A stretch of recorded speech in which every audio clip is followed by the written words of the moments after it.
Welcome to Your Fantastic Mind. I'm Jay Watson. This is a show where we explore the mysteries and the science of the amazing human brain. More than 38 million people in the United States suffer from migraines. 70% of them are women. Physicians use evidence-based therapies to help stop and prevent migraines.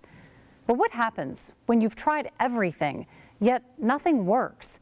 When the migraine is unusual and debilitating, and all of it's happening when you're an elite athlete on the cusp of realizing a lifelong dream. This is Lauren's story. How does a long-pursued dream wind up here, in the ER, far from home, in blinding pain? When it happens, it's almost like it's so painful, like you can't even breathe. It's something you never forget when you witness it. To trace the path to that ER room, you'd have to go way back to when Lauren Burke barely came up to her parents' waist. Just a few years into her life, this little girl discovered a singular passion.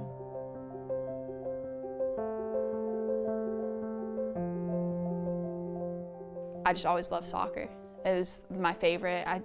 I just love like the skill behind the game and just like how much planning there is, and just like I just loved everything about the game. Get another one here. This is what Marcia and Steve Burke have been doing for the past 15 years, embracing sideline life. Proud parents of the Goalkeeper, a very good goalkeeper. I see her passion and her willingness to be at the soccer field 5 days a week, to travel every weekend, to miss school events and social events and all of that, and love it. The pain began in high school. Every day when I would wake up, I'd have a headache. It was always like frontal, up top, and sometimes under the eyes, which is what kind of got them thinking about sinuses. And so I was always treated with antibiotics and sometimes steroids for sinus infections. And we even went as far as doing sinus surgery. And even after that, it didn't help. Surgery didn't help because Lauren didn't have sinus problems. She was having migraines. Once doctors figured this out, they gave her daily medication to control them. It helped, but didn't stop the headaches, which were made worse by her intense training and exercise. Then Appalachian State University in North Carolina came calling. Contact back at 5:30 tomorrow! We were recruiting in Atlanta, and we found her, and we knew there was something special about her. Lauren had reached the pinnacle, a college freshman ready for the chance to prove herself. But then, things fell apart. App State is in Boone, North Carolina. The views are breathtaking, at more than 3,000 feet above sea level. But was it this higher elevation that was part of Lauren's breakdown? Tell me about the trip to the hospital. Which one? We were in a cycle of being in the ER probably every 10 days. App State head coach Sarah Strickland says these weren't normal migraines. She couldn't move her left arm. Her face would have what looked like a Bell's palsy kind of. Like a droop. Yeah, I mean, well, it just, she couldn't smile. When she would talk, it wasn't moving. I mean, it was a scary thing to witness. Lauren's migraines, something she had kept to herself, were no longer a secret. I was really scared. In the ER, I think I used the word stroke 5 times, at least, that I said to the doctor, are you sure? And the doctor said, no, that's not what this is. I was pretty scared. Like, I didn't know what was going on. I couldn't feel my hand. I couldn't move my fingers. And it was a really weird feeling not being in control of like that part of your body at all. Hemiplegic migraines can be scary.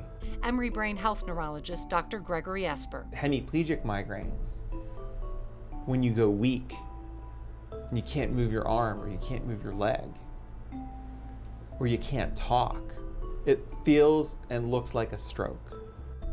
Hemiplegic migraines are caused by something called the cortical spreading depression, a wave of decreased neuronal activity that spreads over the brain very slowly. If it significantly affects the part of the brain called the motor cortex, which controls body and face movement, it can cause weakness on the side opposite the part of the brain that is affected. These trip to the ER videos taken of Lauren by the team's trainer show a cycle that began and that drugs could not stop. I was in such a bad cycle at that point of having a headache pretty much every day from when I woke up to when I went to bed, nonstop. How long did that go on? 3 months. 3 months Yeah. of incredible pain. Yeah.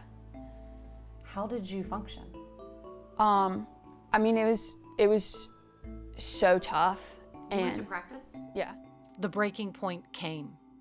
Vomiting violently yet again on the team bus on the way back from a game, Lauren's parents met the bus and drove her to Emory University Hospital where she was admitted. It took 4 days to break the migraine. Hey guys. Hey, how are you? How are you? What's going on? Dr. Esper knew that getting Lauren playing headache-free was going to require an outside-the-box approach. By the time I got involved, I'm going, well, why is she having these types of headaches at Appalachian State? And she's not having them, when she comes back home. Is it the exercise? Well, she was vigorously exercising before when she was playing soccer in high school.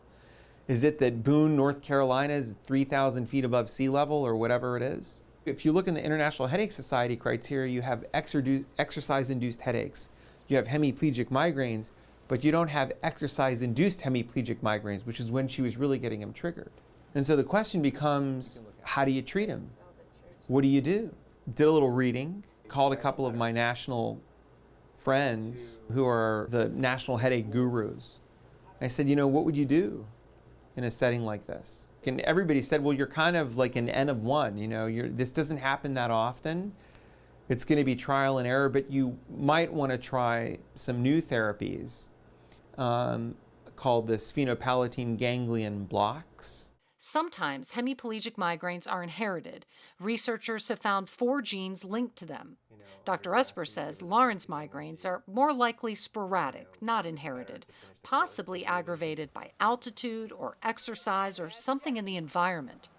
Sphenopalatine ganglion blocks, SPG blocks, are an option that revived hope. Sphenopalatine ganglion blocks is a procedure where you inject a numbing agent into the cluster of cells called a ganglion that is part of the migraine cycle. And so what happens is it's on both sides. You have a sphenopalatine ganglion on both sides of the face, way in the back, and you inject bupivacaine, which is like Novocaine that you get at a dentist, but it's longer acting, and you inject it onto the sphenopalatine ganglion, which kind of calms that cluster of nerves down. He uses a catheter to reach the ganglion behind her nose, the bupivacaine helping to numb, to shut down an overactive system. It's a 2-minute procedure that needs to be repeated every 2 weeks. After just the first block, it works. No more hemiplegic migraines. Let's be real. Lauren is back with her team in practice, ready for her chance. And then a setback. One of our forwards was really close range, probably like 10 yards away, 8 yards away, and just nailed a shot. And I didn't have time to react, and it just hit me in the side of my head as I was diving. A teammate checked on Lauren after the hit. And she was like, "Lauren, are you okay? Whatever." And she was like, "Lauren, what's my name?" And I couldn't tell her name. It was a concussion, her first. Lauren returns to Atlanta to see Dr. Esper. Your MRI was negative. That's awesome. Normal, no blood. Really good news. But the memory of this A student is now suffering. And then a chemistry test, which I studied for like 10 to 12 hours. I got a 52 on. Put your arms up. Push it down. I don't want you to walk the line. Okay. Dr. Esper gives her a physical exam and cognitive test. Good. So I want you to read the list of words, and you have to repeat them.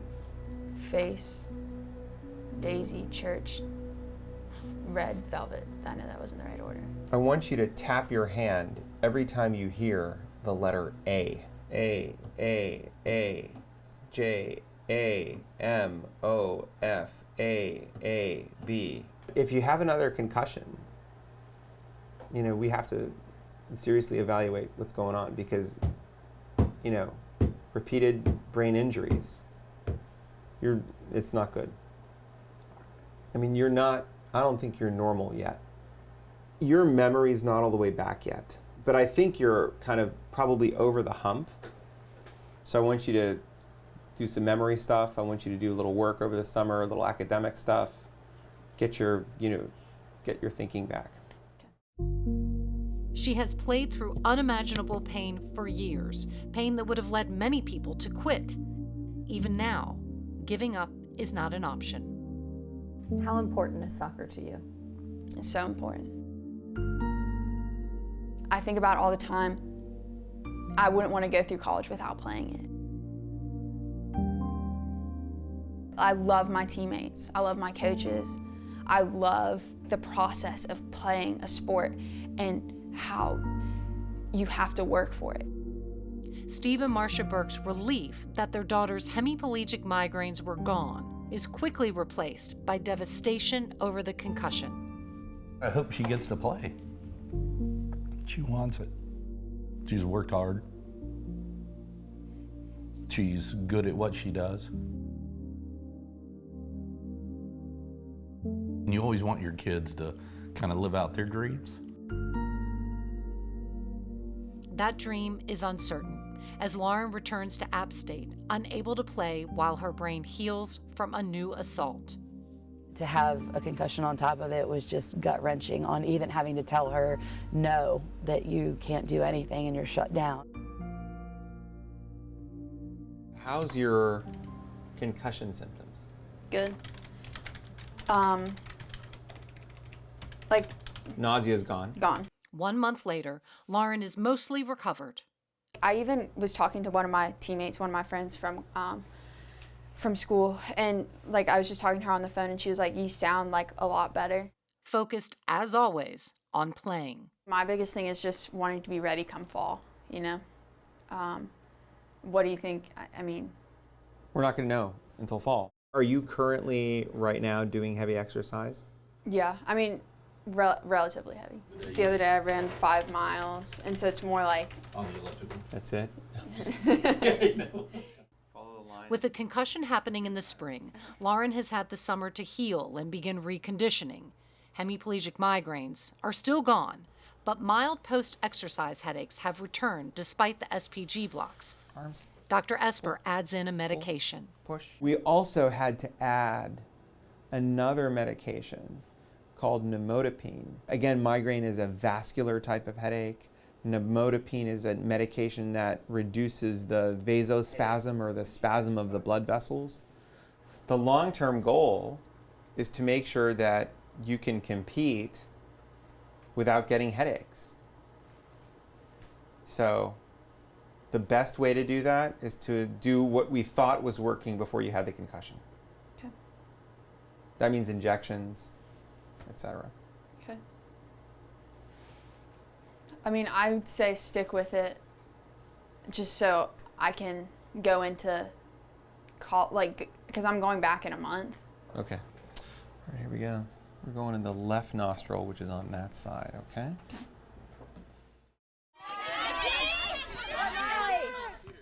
She's been through a lot with an unbelievable attitude and the mentality of there's more on the other side and just what awaits. Lauren has never lost faith that the other side did await and that somehow she could get there. Well done, Em! That's great work! She doesn't know today is that day. Here we go, up first and second ball, let's go! If Ava finds you, then you find the outside back, right? Yeah, like that. Do that again. Beat her! Beat her! Hey, 22! Let's go, come on, come on.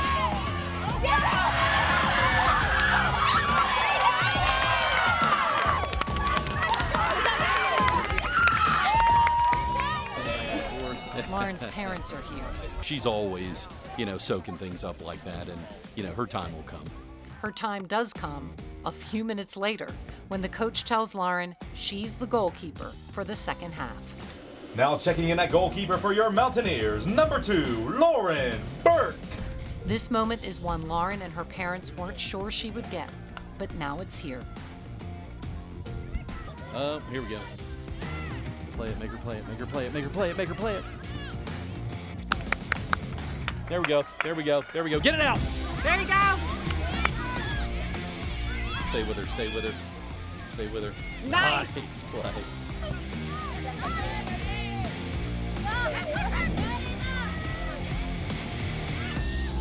Oh yeah. Lauren makes every save. App State wins. In the weeks that follow this day, Lauren is named Defensive Player of the Week and gets more chances in goal to help lead her team to victory. After so many years of struggling to play the game she loves, she is healthy, and it's something she does not take for granted. I don't know what's ahead, but there's a perfect plan for that. And whatever it is, I'll accept it, and I'll be okay with it. Go, Kate!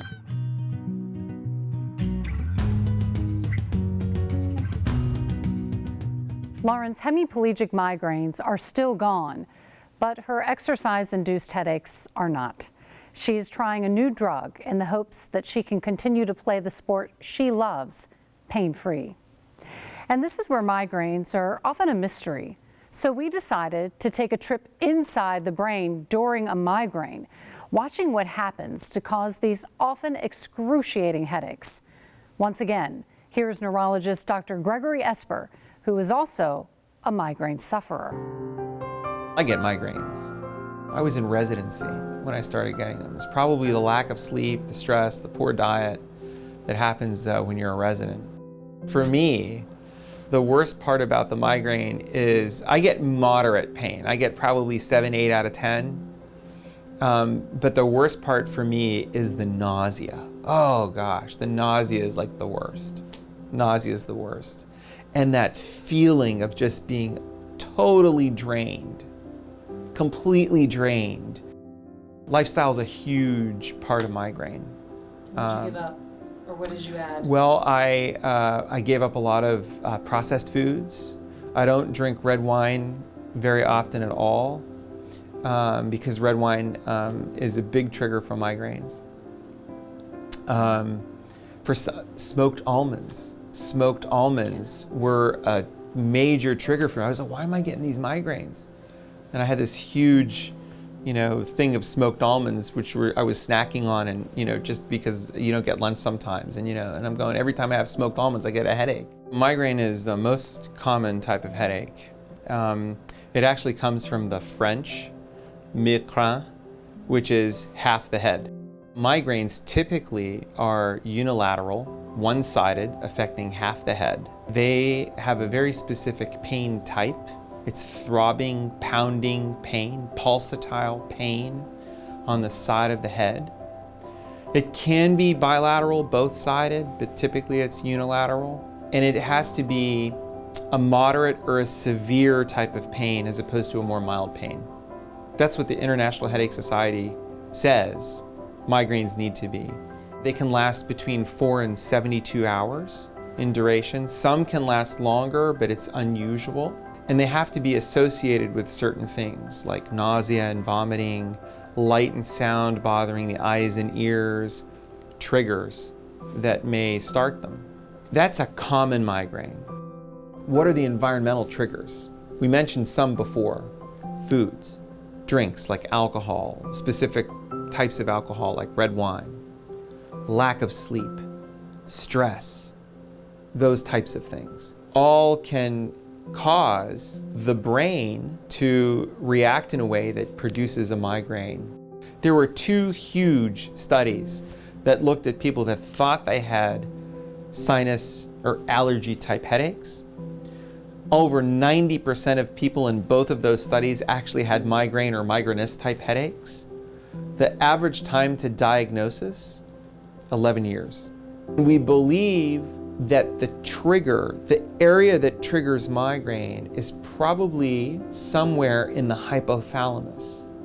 And the hypothalamus is a structure, small structure, but it basically regulates all the body's functions. And it sits in the very deep part of the brain called the diencephalon. And some of those areas get activated and they wind up causing a cascade that activates a system in the brain called the trigeminal-vascular system.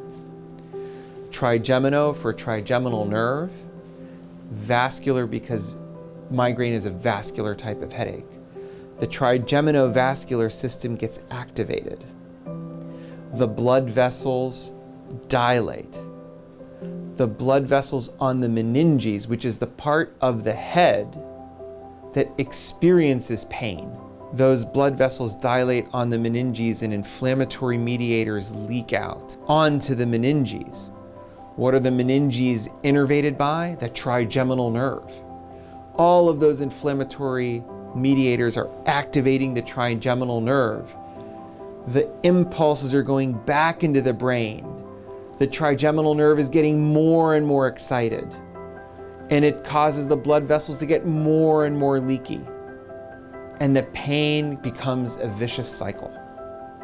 And so you have to shut down that vicious cycle by giving drugs that affect the blood vessels, by giving medications that attack the area in the brainstem where the trigeminal-vascular nerve is activated, trying to give medicines that work on serotonin, which is one of the neurotransmitters that's implicated in migraine. Research into the science of migraine is further unlocking the mystery. New targets have been revealed in the brain, and advanced therapies just recently available are providing relief for migraine sufferers. That's going to do it for us this week. See you next time on Your Fantastic Mind.